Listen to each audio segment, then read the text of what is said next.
sa tayo lahat bago makonduct ang isang nominasyon.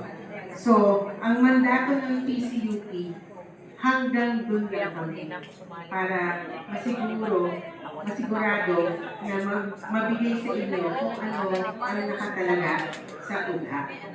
Okay? So, maraming bagay na how we wish we could do for you. Diba? Pero hanggang doon lang yung mandato namin. Okay? Ngayon, I'm sure nakikita ko na sa mga mukha ninyo na ang dami nyo lang gusto itanong sa akin about it. Okay? Kaya, ipapasa ko na kayo sa aming legal, aming attorney na talaga namang I'm very happy dahil very crucial ang role ng PCUP.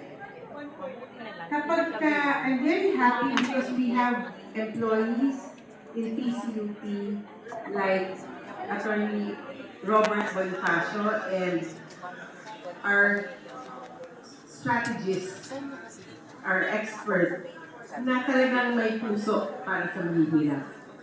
Kasi kapag kulang sa puso at hindi naiintindihan yung mahihirap, pwedeng higit mata sa maraming bagay.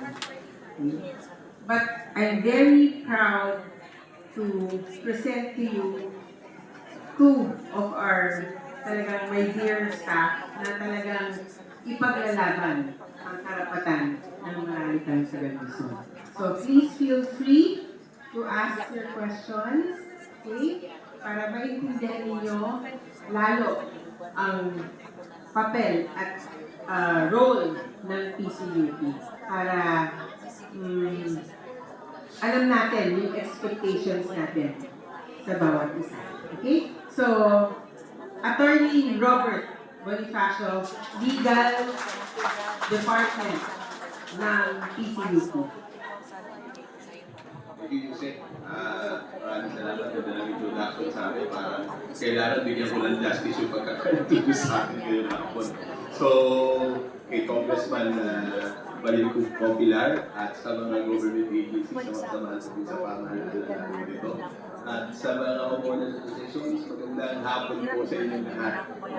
Ang hapon. So, mauna pong i-discuss, gaya po nung nabanggit ko, nag-introduce po tayo kanina doon sa video tungkol po sa demolition. At nabanggit, pinagmamalaki nga po ng ating secretary na ito po yung unit na function ng PCUP, yung pagkakalap po ng demolition. Sabi nga po ni Yusek, sabi nga po sa atin ni Yusek, lahat po ng mga demolition na isasagawa, dapat dumaan po sa pre-demolition conference.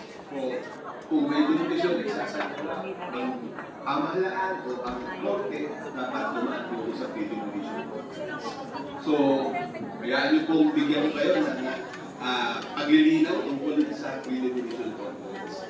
So, unang-una po, ininawin natin na yung pre-demolition conference ay ito po ay yung lahat ng aktibidad na meron pong eviction o demolition, yung pagpapaalis, no?